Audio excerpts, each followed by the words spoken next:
철학자 소크라테스는 유명한 말을 남겼죠. 내 자신을 알라.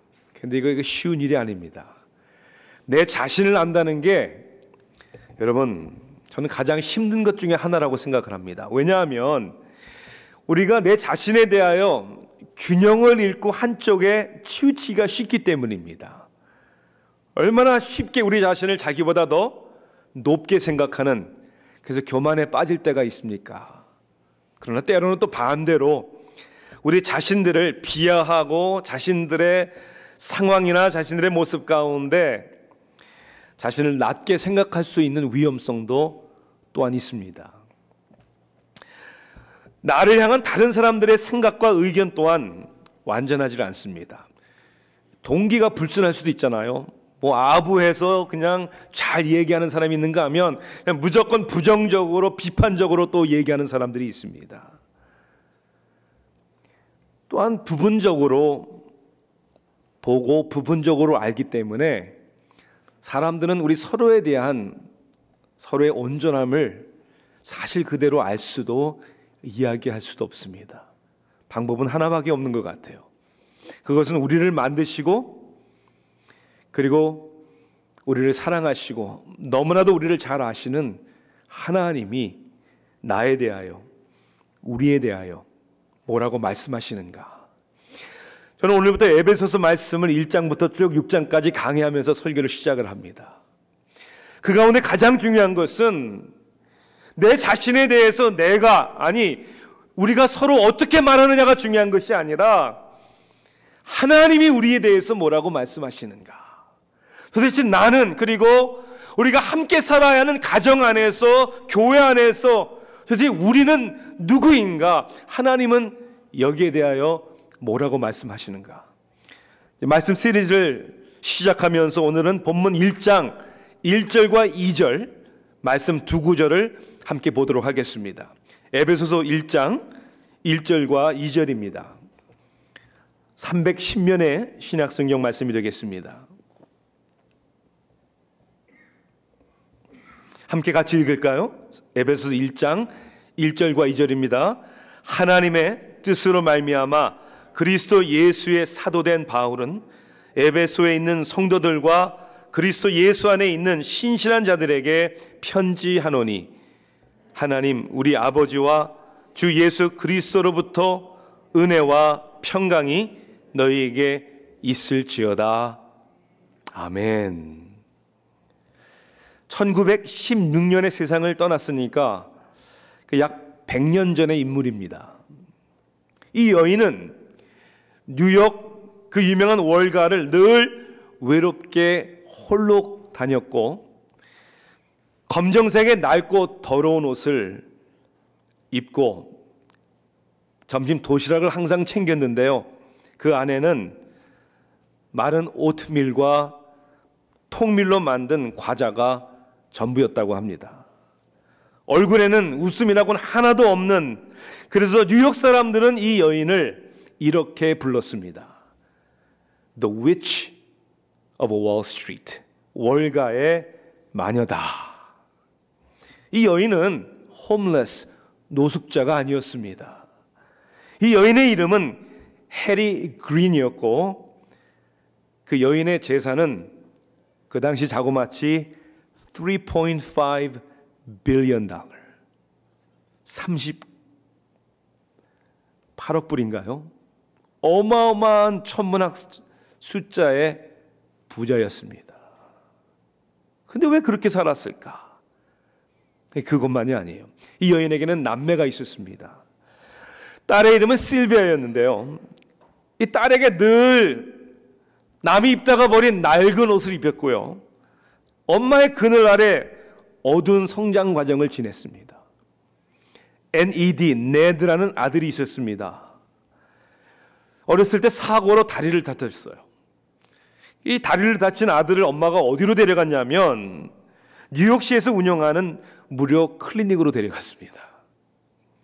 가서 치료를 받으려고 하는데 이 여인이 워낙 유명하다 보니까 의사가 이 여인이 해리 그린이라는 걸 알았어요.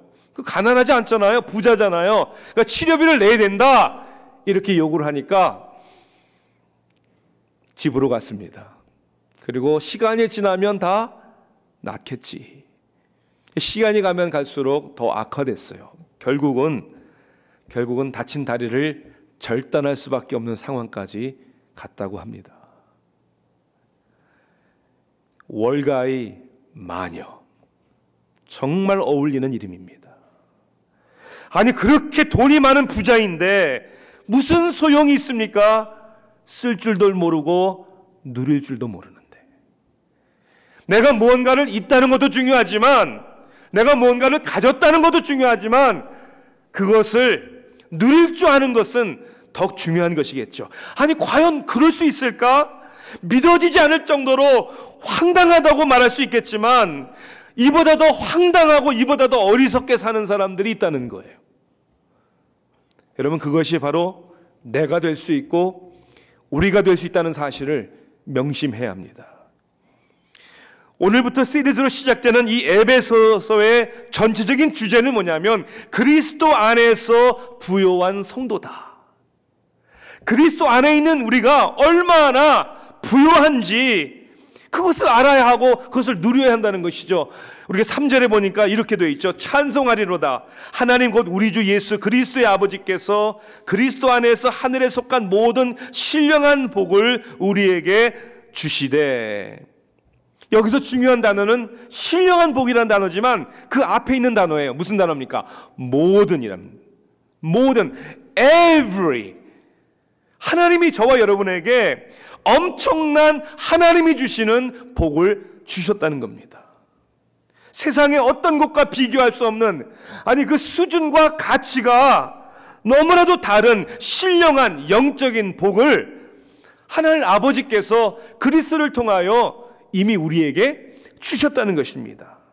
그런데 주셨는데 이 사실을 깨닫지 못하고 이 부요함을 누리지 못한다면 이 얼마나 어리석고 얼마나 황당한 일이겠습니까? 만왕의 왕이요 만주의 주 되시는 하나님 아버지의 자녀가 되었는데 이 특권과 이 축복을 누리지 못하고 마치 고아처럼, 그리고 이 세상에 마치 거지처럼 살아간다면 여러분, 이 얼마나 어리석고 황당한 일이겠습니까? 하나님이 우리를 부욕해 주셨는데 이것을 깨닫지 못하고 이것을 누리지 못하는 결과가 뭡니까? 인생을 궁핍하고 메마르게 사는 것이죠. 이것은 돈이, 물질이 있고 없고의 문제가 아닙니다. 늘 삶 속에 모자라는 것처럼 살아가는 거죠. 그 마음에 무슨 일이 있어도 무엇을 가져도 만족함이 없습니다. 늘 불만과 원망이 가득 찬 것이죠. 그러한 궁핍하고 메마른 삶, 그뿐만이 아닙니다. 그렇기 때문에 늘 삶 속에 나를 행복하게 해줄 수 있는 게 뭔가 늘 그런 것들을 추구하며 정신없이 살아가는 것이죠.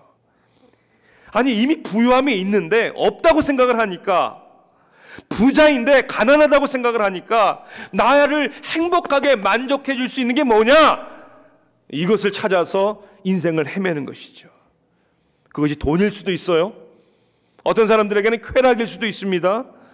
어떠한 성공, 이러한 것들은 잠시 우리를 편안하게는 해줄 수 있지만 우리에게 평안을 주지는 못하죠. 잠시의 쾌락은 줄 수 있어도 우리를 만족하게 그리고 행복하게 해줄 수는 절대로 없는 것입니다. 여기서 끝나는 게 아니에요. 궁핍하고 메마른 삶을 사는 가운데 그 무언가를 추구하며 방황하면서 더 심각한 문제는 우리 서로의 관계 속에서 서로를 경쟁 대상으로 여기고 서로 불화하고 다투는 삶을 살 수밖에 없다는 것입니다. 관계가 원만치 않고 어그러질 수밖에 없는 거죠. 가정에서도 마찬가지입니다. 사랑하자고 만났는데 사랑하질 못해요. 일터에서도 무엇보다도 그리스도 안에서 우리를 부유하게 하셨다라고 우리를 부르셨는데 그런 성도들이 모여있는 교회 안에서도 관계가 어그러지고 다툽니다. 왜? 욕심이 우리 가운데 가득 차 있기 때문에. 사도 바울은 그래서 에베소 교회 성도들에게 그들이 얼마나 부유하고 축복받은 성도들인가 이것을 깨닫고 그것을 부요하게 살도록, 그것을 누리도록 도전하는 말씀을 성령의 감동으로 주신 것이죠. 에베소서는 1장에서 6장까지 있습니다. 1장에서 6장까지를 두 부분으로 나눌 수가 있어요. 1장부터 3장까지는 이론적인 이야기입니다. 다시 얘기하자면 우리의 믿는 바가 무엇인가, 그럼 4장부터 6장까지는 그러면 그 믿음이 있기 때문에 우리는 어떻게 행해야 되는가, 1장부터 3장까지를 그리스도 안에 있는 우리의 아이덴티티, 우리의 신분이라고 얘기를 하면 4장부터 6장까지는 그 신분이 우리에게 주어졌기 때문에 우리의 책임이 뭐냐, 우리의 responsibility를 얘기를 합니다. 1장부터 3장까지를 우리를 위하여 하나님이 하신 일을 이야기한다면 4장부터 6장까지는 그러기에 우리가 이제는 하나님을 위하여 서로에게 어떻게 행해야 되는가를 말해주고 있습니다. 1장부터 3장까지를 나와 하나님과의 관계라고 얘기하면 4장부터 6장까지는 그 관계 때문에 나와 다른 사람들과의 관계를 얘기합니다. 이것은 에베소 교회 성도들에게만 해당되는 것이 아니죠. 어떤 사본에는 1장 1절에서 나오는 에베소에 있는 이라는 단어, 헬라어로 엔 에피소라는 단어가 빠져 있어요. 비어 있다는 거예요. 왜 빠졌는가? 학자들은 이렇게 설명을 합니다. 이 편지가 사도 바울에 의해서 써졌고 에베소 교회에 보내진 성경책이었지만 이 편지는 에베소 교회만이 아니라 다른 도시에 있는 교회들에게도 얼마나 주옥 같은 하나님의 말씀이니까 이게 circular letter, 돌아다니는 편지였다는 거예요.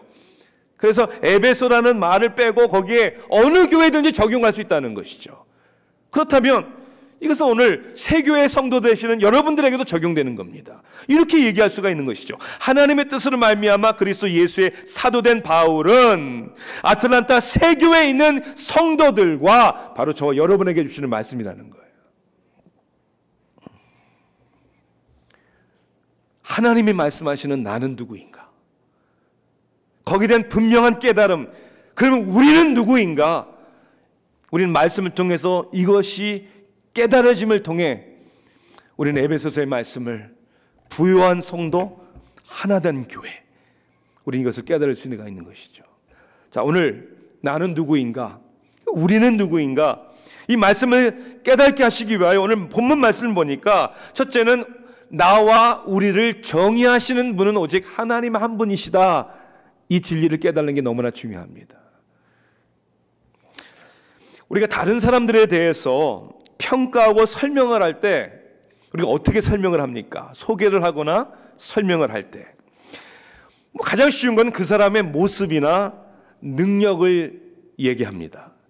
잘생겼다, 키가 크다, 작다, 똑똑하다, 공부 많이 했다, 돈이 많다, 부자다, 저 사람 실력가야, 능력 있어. 우리 이런 표현을 통하여 사람들을 소개하고 설명합니다.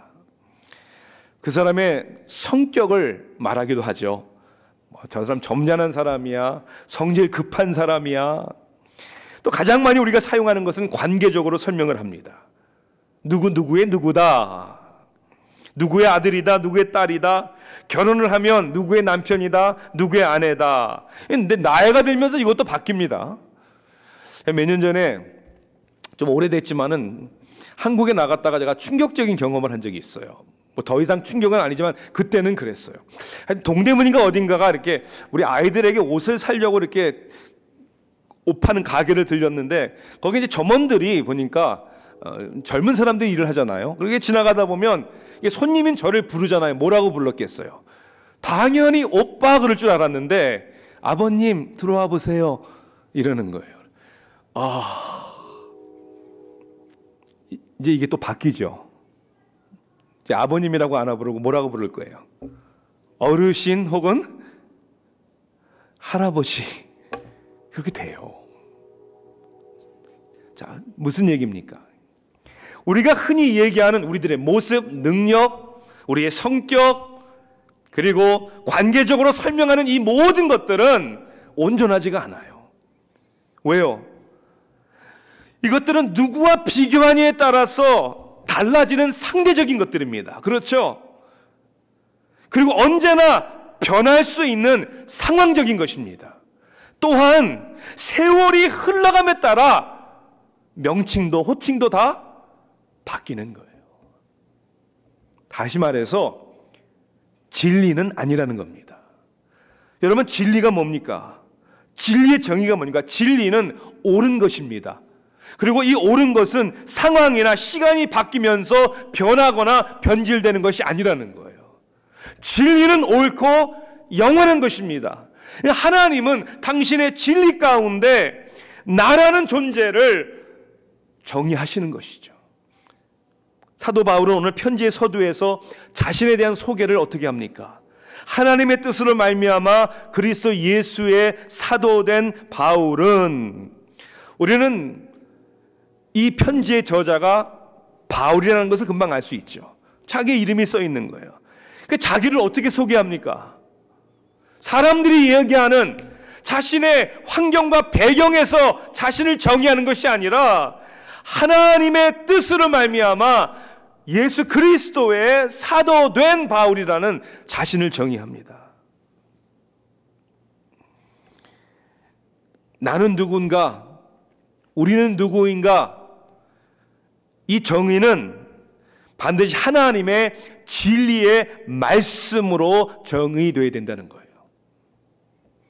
그리스도 예수의 사도. 사도가 누굽니까? 우리는 먼저 12제자가 사도가 되었죠. 그러나 또한 사도라는 말은 보냄을 받은 자라는 뜻이에요. 보냄을 받은 자. 보냄을 받았다는 것은 자기의 의지와 자기 스스로 일하는 사람이 아닙니다. 자기 말을 하는 사람이 아니에요.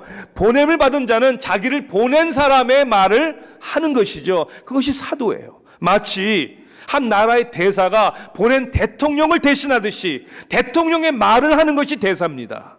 다시 얘기하자면 사도 바울이 나는 예수 그리스도의 사도입니다 라고 하는 말이 나는 그리스도의 보냄을 받은 사람입니다. 그러므로 지금 내가 하는 말은 내 말이 아닙니다. 당신들에게, 에베소 교회 당신 성도들에게 당신들이 누구냐, 왜 부유한 사람이냐 라고 말하는 것이 내 말이 아니라 하나님의 말씀입니다 라고 정의하는 것이죠.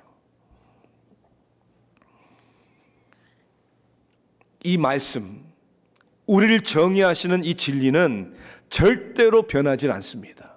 예수님은 마태복음 24장 35절에서 그래서 이렇게 말씀하셨죠. 천지는 없어질지언정 내 말은 없어지지 아니하리라. 이게 얼마나 우리에게 확신을 주시는, 소망을 주시는 말씀입니까? 또한 하나님의 진리의 뜻으로 정의하십니다.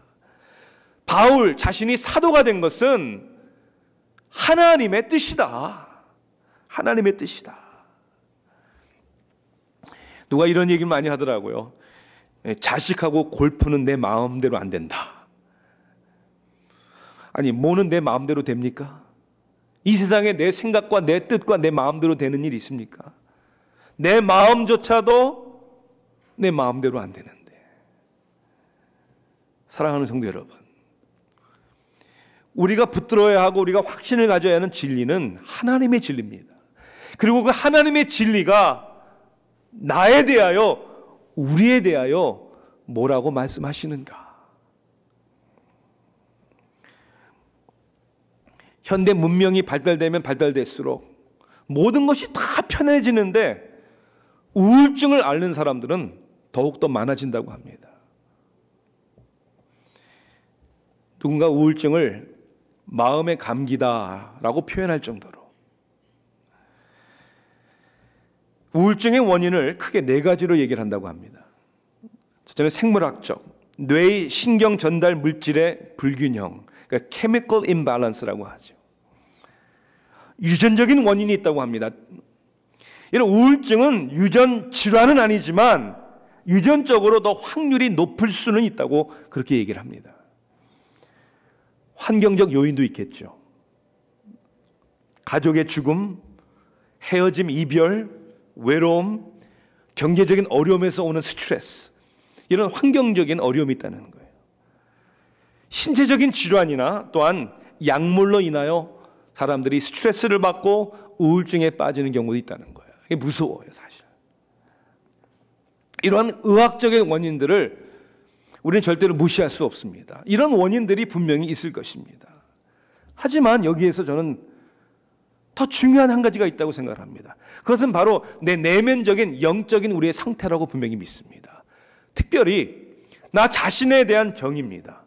자기 자신에 대한 정체성입니다. 나는 누구인가?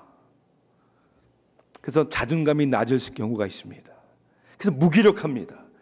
자신이 중요하다고 생각하지 않는, 그리고 자신에게는 소망이 없다고 생각하는 이런 것들이 우리로 하여금 우울증에 빠지게 합니다. 약을 복용할 수도 있어야 되겠죠. 환경도 바뀌어야 되겠지만은 더욱 중요한 것은 하나님이 나에 대해서 뭐라고 말씀하시는가? 우리를 존귀한 하나님의 자녀라고 얘기하고 있습니다. 외로우십니까? 아무도 함께 해주지 않습니까? 예수님께서 내가 세상 끝날까지 너와 함께 하리라. 아무것도 할 수 없는 상황적으로 무기력증에 빠져 있습니까? 사도 바울은 이렇게 얘기하잖아요. 내게 능력 주시는 자 안에서 모든 것을 할 수 있다. 할 수 있다. 우울증의 가장 무서운 것은 일어나지 않는다는 겁니다. 일어나지 않는다는 거예요. 오늘도 그리스도 안에서 발견되는 나를 깨닫고 어떤 상황과 환경 속에서도 그 능력으로 일어서는 저와 여러분 되기를 주님의 이름으로 축원합니다. 하나님의 진리가 내가 누구인가, 우리가 누구인가를 정의하죠. 두 번째는 이겁니다. 나와 우리를 인정해 주시는 하나님이라는 거예요. 우리는 끊임없이 누군가의 인정을 받기를 원하죠. 이 편지를 받는 에베소 교회 성도들에게 하나님은 사도 바울을 통하여 뭐라고 부릅니까? 성도들과 그리스도 예수 안에 있는 신실한 자들에게, 성도들과 신실한 자들에게는 이 두 종류의 사람들을 얘기하는 것이 아니라 그들에 대한 두 가지의 의미를 얘기하는 것이죠. 첫째는 성도다 이렇게 얘기를 합니다. 거룩하다고 인정해 주시는 거죠. 에베소에 있는 교회에 있는 사람들에게 당신들은 거룩한 백성들입니다. 이 에베소는 그 당시 전 세계 네 번째, 다섯 번째로 큰 도시였다고 합니다. 정치적으로, 무역으로 엄청나게 발달된 곳입니다. 세상의 지식이 정말 하늘을 찌르는 곳이었다고 합니다. 다이애나의 신전이 있는 우상 숭배가 있었던 곳이었다고 합니다. 이 에베소는 또한 무역이 활발한 곳이기 때문에 죄도 많았다고 그래요. 쾌락을 추구하고 성적으로 문란한 도시였다고 합니다. 그 가운데 어떻게 보면 사회적으로 보나 하류축에 속하는 교인들을 향하여 당신들은 성도입니다. 성도란 뜻이 뭡니까? 거룩하다는 뜻이 뭡니까? You are different. 당신들은 다릅니다. 당신은 구별된 사람들입니다. 당신들은 하나님의 백성들입니다. 거룩하다고 그들을 인정해 주신 하나님. 물질 만능주의 시대에 점점 세속화되는 이 시대에 하나님은 저와 여러분을 향하여 거룩하다, 성도다 이렇게 불러주십니다. 또한 신실하다고 인정해 주십니다. 여기 신실하다는 의미는 우리가 소위 얘기하는 믿을만하다, 신뢰성이 있다 이런 의미가 아닙니다. 우리는 신뢰성이 없습니다. 우리는 믿을 만한 사람이 못 됩니다. 그런데 신실하다고 얘기해 주십니다. 왜요? 이것은 우리의 자격이나 공로와 상관이 없는 거예요. 새 번역은 이렇게 번역합니다. 아마 이 번역이 원어에 더 의미에 가깝다고 저는 생각을 합니다. 그리스도 예수를 믿는 성도에게 그렇게 되어 있어요. 우리가 거룩한 이유는, 신실한 이유는 그리스도를 믿기 때문입니다. 그래서 그리스도의 거룩함이 우리에게 접붙임되어서 우리가 거룩해지는, 우리를 거룩하다고 인정해 주시는, 여러분 얼마나 놀라운 사실입니까? 하나님이 여러분들에게 그냥 괜찮다 할 정도가 아니라 거룩하다, 신실하다 이렇게 우리를 인정해 주신다는 거예요. 여러분에게 묻겠어요. 여자가 가장 모습을 볼 때 가장 아름다울 때가 언제입니까? 가장 아름다운 모습이 언제입니까? 여러분 다 아마 공감하실 거예요. 결혼할 때, 결혼식에서. 왜 결혼식에 있는 신부가 아름다울까? 하얀 웨딩드레스를 입고 또 가서 뭐 돈 좀 들여서 머리도 꾸미고 화장도 예쁘게 하고 뭐 그런 이유도 있겠죠. 근데 저는 왜 여성은 결혼식에서 신부로서의 가장 아름답까? 저는 이렇다고 믿습니다. 우리에게도 결혼식을 참 많이 해요. 이제 결혼식이 시작이 되면 신랑이 먼저 서고 그다음에 신부 입장 그러면 보편적으로 이제 뭐 신랑하고 같이 들어오는 경우도 있지만 아버지의 팔짱을 끼고 들어옵니다. 하여튼 결혼식의 하이라이트는 누굽니까? 신부예요. 모든 시선이 다 신부에게 집중이 됩니다. 그러면 이제 신부가 걸어 들어오면 사람들이 막 와 예쁘다 우아하다 막 그런 다 얘기해 줘요. 그러니까 그 순간만은 모든 사람들의 시선이 신부 자기에게 집중이 돼 있는 거예요. 그럼 모든 사람들이 그날 그런 사람 하나도 없겠죠. 뭐 신부가 저래? 이런 사람 없어요. 다 예쁘다 그러고 아름답다 그러고 모두가 다 그렇게 믿어주고 모두가 다 그렇게 고백해 줍니다. 저는 그럴 때 신부도 자기 자신이 그 당시만은 그 순간만큼은 가장 아름답다고 믿는 거예요. 그 순간만큼은 여기서 내가 제일 아름답구나. 그 마음에 자기가 아름답다는 것을 믿기 때문에 그 아름다움의 우아함이 나타나는 거고 정말 아름다운 거예요. 우리가 언제 가장 아름다운 사람이 되는 줄 아십니까? 유명 브랜드의 옷을 입고 꾸미고 그래서 아니에요. 세상에 남이 부러워하는 위치에 서 있을 때, 성공했을 때 아니에요. 언제 여러분이 가장 아름다우냐면요, 여러분 자신이 가장 정말 아름답다고 믿을 때입니다. 저는 묻고 싶어요. 여러분 그렇게 믿으세요? 세상에 누구보다 여러분 스스로가 존귀하고 아름답다고 여러분 믿으십니까? 왜 그렇게 믿어야 합니까? 하나님이 여러분을 보고 그렇게 말씀하시기 때문이에요. 성도다, 신실한 자들이다. 하나님은 여러분들을 그리스도의 신부로서 점도 흠도 없는 정결한 정말 둘도 없는 아름다운 하나님의 자녀라고 인정해 주시기 때문입니다. 가장 행복한 사람은 사랑받는 사람입니다.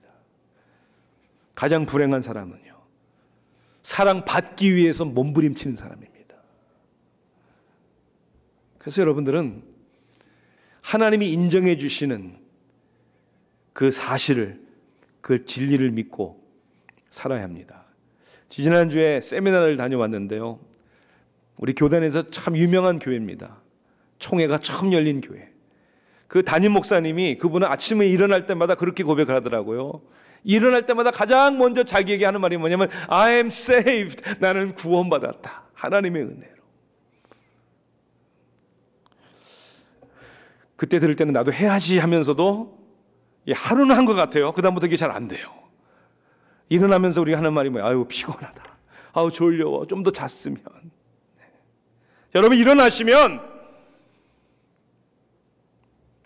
나는 구원받은 하나님의 자녀다. 또 하루를 승리하고 영향력을 끼치고 영광을 돌리며 다른 사람들에게 도움을 주고 행복을 주는 그러한 사람으로 오늘도 나를 하나님이 잠에서 깨어나게 하셨다. 만나는 사람마다 굿모닝. 그럼 세상에 좀 일이 안 돼도 답답한 일이 생겨도 괜찮아요. It's okay. 왜? 하나님이 나를 인정해 주시기 때문입니다. 이게 얼마나 놀라운 사실인지 모릅니다. 그러한 나이기에, 그런 우리이기에 우리에게는 하나님이 주시는 만족이 있는 것이죠. 하나님의 진리가 우리를 정의하고 하나님이 우리를 인정해 주시고, 세 번째는 나와 우리에게 하나님은 또한 부어주십니다. 사도 바울은 에베소 교회 성도들에게 이렇게 축복하며 문안합니다. 하나님 우리 아버지와 주 예수 그리스도로부터 은혜와 평강이 너희에게 있을지어다. 여러분들에게 가장 필요한 것이 뭡니까? 하나님이 뭘 주셨으면 좋겠습니까? 이제 에베소 강해를 설교를 시작하면서 이제 내일부터 월요일부터 매일매일 한 가정씩 위해서 기도하자. 그리고 중보 카드를 제출하라고 했는데 저는 충격적이에요. 너무 제출들을 안 했어요. 네. 나름대로 제가 생각을 했어요. 왜 그럴까? 첫째, 기도의 능력을 믿지 않는구나. 그죠? 그 이유일 수도 있겠죠. 두 번째, 기도가 필요하지 않은 편안한 잘 되는 삶을 사는구나. 두 번째 이유일 수도 있고요. 근데 세 번째는 정용 목사님이 저한테 그렇게 얘기를 하더라고요. 목사님 성도님 가는 거면은 구체적인 기도 제목을 다른 사람들에게 이렇게 알리는 거를 부담스러워하기 때문에 안 하는 분들이 많은 것 같다고. 그래서 그 얘기를 또 듣고 보니까 그럴 수도 있구나. 여러분, 우리가 한 믿음의 공동체로서 하루하루 그저 한 가정을 위해서 기억하며 기도해 준다는 것이 얼마나 축복됩니까? 구체적인 기도 제목 적지 않으셔도 됩니다. 아니, 사도 바울이 그렇게 축복한 것처럼 우리 서로를 위하여 하나님의 은혜와 평강을 위해서 기도하면 되는 거 아닙니까? 여러분 적어내세요. 오늘이라도 내세요. 그리고 한 주간에 기도하세요. 기도 제목을 위해서도 기도하지만 하나님, 우리 가정에 하나님의 은혜와 평강이 임하기를 기도합니다. 서로를 위해서 축복하며 기도하는 것이 얼마나 중요한지 모릅니다. 왜? 하나님이 여러분의 삶의 가정에 부어주시기를 원하시기 때문에. 뭘 부어주시길 원하신다고요? 먼저 우리에게 베푸시는 은혜입니다. 은혜가 뭡니까? 나는 받을 자격도 없는데, 공로도 없는데, 그럼에도 불구하고 하나님이 주시는 모든 것, 하나님이 베푸시는 모든 것들이 은혜입니다. 은혜. 또한 우리에게 주시는 평강, 평화입니다. 평강이 너희에게 있을지어다. 이 평화라는 말에는 두 가지가 있다고 합니다. 하나는 로마 사람들이 사용한 팍스라는 단어입니다. 이 팍스는 로마인들이 추구하는 평화였는데 물질적인 만족감이나 법, 힘으로 세상을 평정하는 것을 의미했습니다. 그래서 로마 사람들은 이러한 평화를 실현하기 위하여 온 힘을 다해 넓은 땅을 정복하고 지배하지 않았습니까? 역사가들에 의하면 주전 27년부터 주 180년까지 약 200년이 조금 넘는 기간을 팍스 로마나라고 이렇게 표현을 합니다. 로마의 평화 시대였다. 로마의 평화 시대라고 얘기를 하지만 그 200년 동안 피를 흘리지 않을 때가 없었어요. 피를 흘리지 않을 때가 없었어요. 결국은 로마도 힘과 물질에 의해 멸망하고 말았습니다. 세상 사람들이 원하고 추구하는 평화는 온전한 것이 될 수 없습니다. 반대로, 이에 반대로 샬롬이라는 평화, 이것은 로마 식민 백성인 히브리 민족들이 사용하는 단어였습니다. 내면적이고 정신적이고 영적인 것들이었죠. 그래서 가난해도 힘이 들어도 어려워도 서로 만나면 하나님의 평화를 빌었죠. 샬롬, 하나님이 주시는 평화, 우리 마음을 지배해 주시는 평화. 그래서 스피노자는 이런 얘기를 합니다. 평화란 싸움이 없는 것이 아니라 영혼에서 솟는 기쁨을 말하는 것이다. 여러분의 영혼에서 솟아오르는 이 기쁨의 평화가 충만하십니까? 은혜를 마르지 않는 샘이라고 하면 평화는 흐르는 물이다, 이렇게 표현한 신학자도 있습니다. 하나님의 은혜는 끊임이 없는 메마를 수 없는 샘과 같은 것이고 여기서 흘러나오는 것이 우리의 삶 속에 충만한 평강이다. 저는 여러분들의 삶 속에, 가정 가운데 이러한 하나님으로부터, 예수 그리스도로부터 오는 은혜와 평강이 충만하기를 축원합니다. 이것을 위해 서로 기도할 수 있는 새교회가 되기를 주님의 이름으로 축원합니다. 하나님이 우리에게 주시는 평강. 단 리처스라는 선교사 부부는 어린 아이와 함께 인도네시아 서뉴기니 섬에 복음을 전파하기 위해서 갔습니다. 거기에는 특별히 사위라는 부족이 있었습니다. 근데 이들과 같이 생활을 하면서 복음을 전하는데 도대체 복음을 받아들이지 않는 거예요. 아니, 오히려 이 사위 족속들은 예수 그리스도에 대한, 그의 죽음에 대한, 부활에 대한 이야기를 들을 때 오히려 이들은 가룟 유다를, 그들의 문화 가운데 가룟 유다를 더 영웅시하고 쉼없이 죽은 예수 그리스도를 비웃는 그러한 부족이었습니다. 도대체 복음이 우리말로 표현하자면 먹혀 들어가지 않는 거예요. 그래서 그는 돌아가야 되겠다라는 마음의 정리를 했어요. 여기가 아닌가 보다. 그러다가 놀라운 사실을 한 가지 발견했습니다. 그 섬에 있는 부족들이 싸우고 서로 죽이고 하는 전쟁들이 자주 일어난다고 합니다. 자, 그런데 서로 이제 싸움 그만하고 우리 서로 평화 조약을 맺자 할 때, 평화 조약을 맺을 때 그들이 가지고 있는 풍습 중에 하나는 자기의 자식을 자기들의 원수의 부족에게 주는 것이었다고 합니다. 왜냐하면 자기의 자식을 줄 수 있을 정도면 믿을 수 있다. 저 사람의 의도가 진실이다라고 신뢰할 수 있기 때문이라는 거예요. 그러니까 전쟁을 멈추기 위해서 서로 약속을 하는데 서로 자식을 주는 거예요. 원수에게. 단 리처드 선교사는 그들의 풍습을 보면서 그 아이들을 줄 때 그 아이들을 주는 아이들의 이름을 Peace Child라고 그렇게 불렀다는 거예요. Peace Child, 평화의 아기. 단 리처드는 그들에게 진정한 평화의 아기에 대한, Peace Child에 대한 복음을 전합니다. 하나님과 원수되었던 우리들, 멸망받아 죽을 수밖에 없는, 심판받을 수밖에 없는 우리들을 향하여 하나님은 화해하기 위하여, 평화를 주시기 위하여 당신의 독생자 예수 그리스도를 이 땅에 주셨다는 사실을 그들에게 증거합니다. 놀라운 복음의 역사가 일어납니다. 그 부족 사람들이 다 예수를 믿기 시작을 합니다. 그 교회가 세워지고 성경이 번역이 되고, 사람과 사람들 사이보다도 더 중요한 인간과 하나님과의 사이를 죄의 담을 험은 예수 그리스도. 사랑하는 성도 여러분,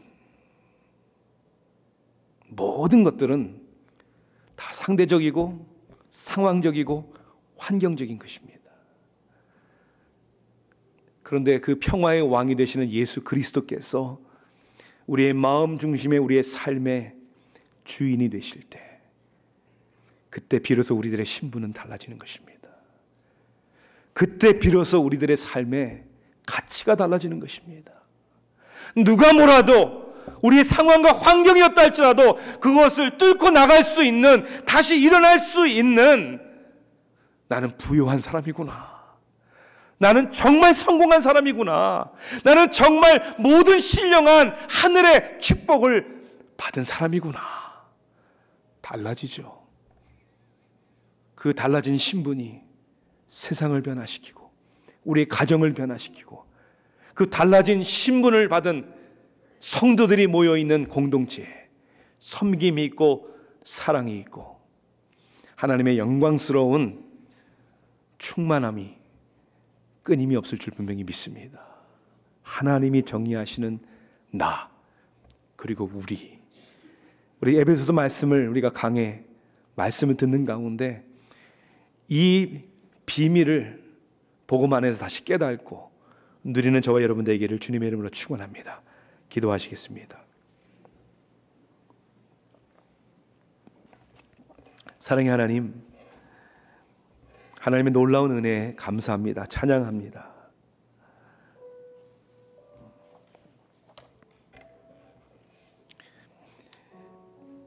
우리를 이렇게 부요한 하나님의 자녀로 삼아주셨는데 늘 부족하고 메마른 삶을 살아왔던, 그리고 헛된 영광을 구했던 그 가운데 가족 간에, 때로는 부모 자녀 간에, 부부 간의 관계가 서운해지고 상처를 주고받았던, 하나님, 우리들의 삶의 현실을 인정합니다. 고백합니다. 내 환경이 변하면, 다른 사람이 변하면 다 될 줄 알았는데, 오늘 말씀을 받고 보니 하나님, 내가 변해야 되고 이미 나를 변화시켜 주셨습니다. 나를 부요한 하나님의 자녀로 삼아 주셨습니다. 하나님, 이 사실을 깨닫게 하시고 누리게 하여 주시옵소서. 그리고 하나님의 영광의 도구요, 많은 사람들에게, 특히 가까운 사람들에게 축복의 도구가 되게 하여 주시옵소서. 예수 그리스도의 이름으로 간절히 기도하옵나이다. 아멘.